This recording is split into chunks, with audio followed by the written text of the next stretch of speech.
wages is equal wages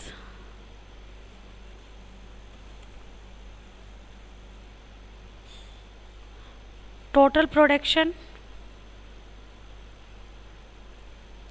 rent, interest, profit.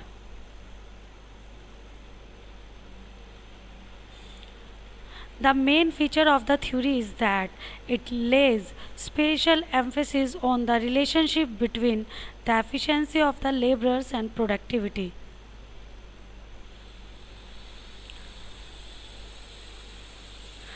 Greater the efficiency of the laborers, more is the production.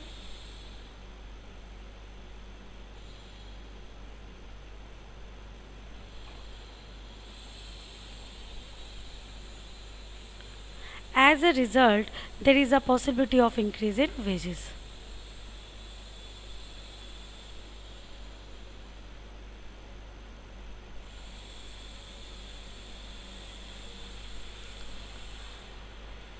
बहुत easy. Residual का मतलब क्या हुआ? बचा हुआ, लास्ट में जो बच जाए। रेजिड्यूल होता है ना, सब कुछ खत्म होने के बाद जो लास्ट में बचता है, दैट इज रेजिड्यूल।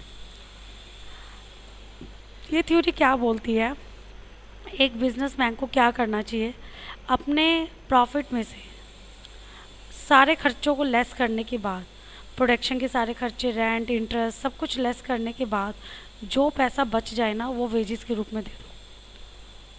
ठीक है, जैसे उन्होंने बोला वेजेस कैसे डिसाइड होती है, टोटल प्रोडक्शन माइनस में रेंट, माइनस में इंटरेस्ट, माइनस में profit, that is your wages. Total production cost, total production हुआ 1,00,000 का, उसमें से रेंट लेस कर दो, इंटरेस्ट और प्रॉफिट का मार्जिन अपने पास रख लो। भाई इतना पैसा तो मुझे बिजनेस चलाने के लिए भी चाहिए हर टाइम, तो वो पोर्शन अपना साइड में रख लो।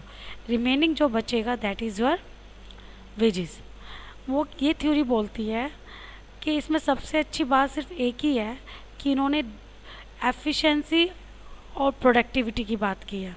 वो ये कहते हैं अगर लेबर ज़्यादा एफिशिएंट होंगे तो ये प्रोडक्शन क्या हो जाएगा, ज़्यादा।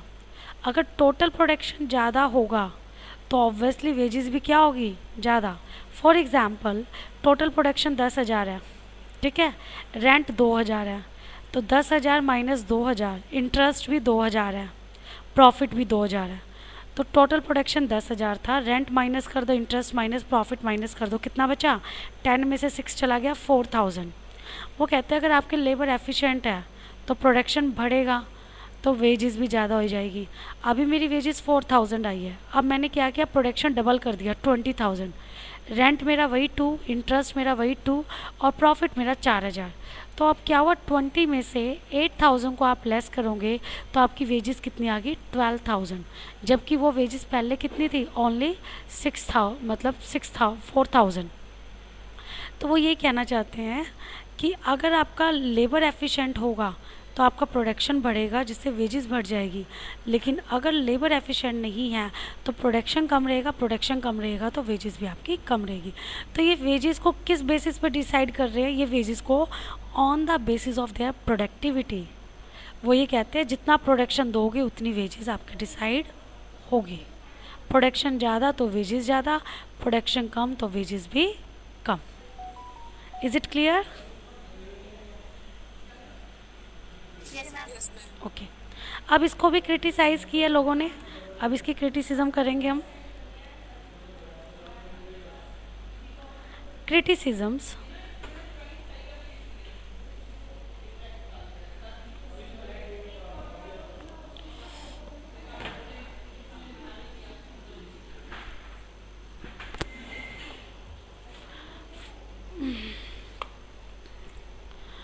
it is one-sided theory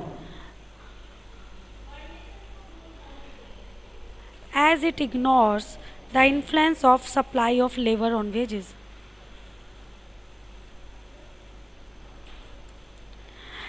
According to it, if there is no residue, the wages of the labor may be 0 or negative, but in reality, wages never fall to 0.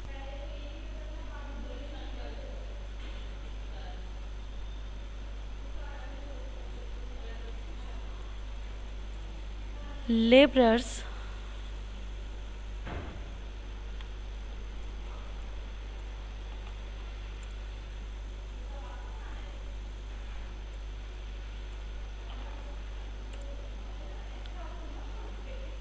zero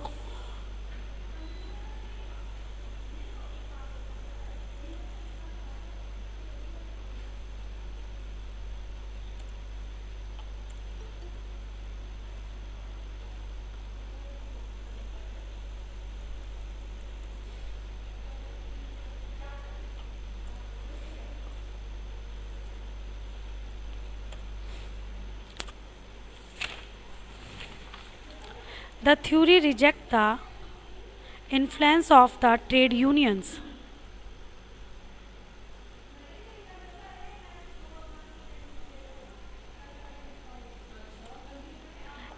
It is not the worker who is the residual claimant. It is not the worker who is the residual claimant, but the entrepreneurs.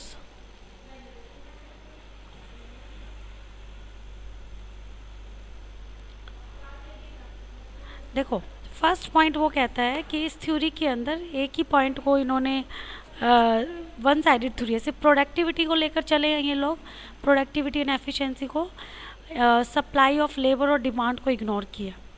इसके बाद उन्होंने बोला अगर देखो हमारा production, जो ये हमने फॉर्मूला बोला है कि वेजेस हमारी किसके इक्वल होती है, वेजेस इज इक्वल टू में total production. Suppose total production है 2000, रेंट है 2000, इंटरेस्ट है 2000, प्रॉफिट है 2000, तो हमारी वेजेस तो नेगेटिव हो गई। इट मीन्स हम उनको कोई सैलरी नहीं देंगे। लेकिन क्या एक्चुअल में ऐसा होता है कि कंपनी में लॉस हो और आप वर्कर को सैलरी ना दें? क्या प्रैक्टिकल है ये चीज़? No, it is not possible कि वर्कर को सैलरी ना दो। तो ये कह रहे हैं जीरो और नेगेटिव नहीं हो सकता। उसके अलावा theory reject the influence of trade unions. आप कभी कि आप अगर आपके प्रोडक्शन से एम्प्लॉय को कोई लेना देना नहीं है, उनको अपनी सैलरी से लेना देना होता है। अगर किसी कारणवश आपका प्रोडक्शन कम हुआ है तो इसका मतलब ये नहीं कि आप उनको सैलरी कम दोगे, क्योंकि उस टाइम फिर ट्रेड यूनियन भड़क जाएगी। तो उन्होंने इस फैक्टर को तो इग्नोर किया, वो लेकर ही नहीं चल रहे कि ट्रेड यूनियन नाम की कोई चीज़ है। या फिर आपका लॉस आ रहा है तो ये थ्योरी तो बोलते कि वेजेस नहीं देंगे हम, लेकिन क्या ट्रेड यूनियन मान जाएगी? नेवर। ट्रेड यूनियन होती है और ट्रेड यूनियन तो हर साल बोनस के लिए डिमांड करती है, वो इस चीज़ को कभी भी एक्सेप्ट नहीं करेगी। उसके अलावा सबसे इम्पोर्टेंट बात ये, क्या सारे खर्चों के बाद जो चीज़ बचेगी वो लेबर की होती है कि एंटरप्रेन्योर की होती है? जो बिज़नेस चलाता है सारे खर्चों को लेस करने के बाद जो बचता है वो एंटरप्रेन्योर का होना चाहिए कि लेबर का होना चाहिए? आप खुद बताओ। एंटरप्रेन्योर का होना चाहिए ना भाई। सारे खर्चों को लेस करने के बाद चाहे प्रॉफिट आए चाहे लॉस आए, वो लेबर का नहीं होता, वो एंटरप्रेन्योर का होता है। तो ये थ्योरी तो बिल्कुल ही गलत है कि जो बच जाए उसको दे दो बस, चाहे कम बचे तो कम दे, तो ज़्यादा बचे तो ज़्यादा। तो दैट इज़ अनरियलिस्टिक थ्योरी।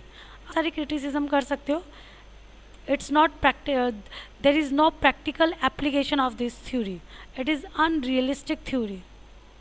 ठीक है, नेक्स्ट कर रहे हैं हम इसके बाद, that is fifth theory, marginal productivity theory of wages.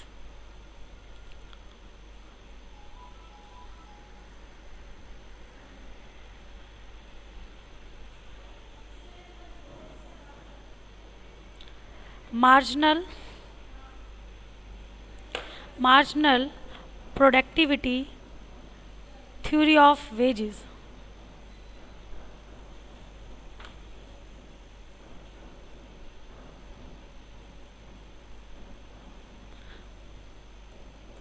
marginal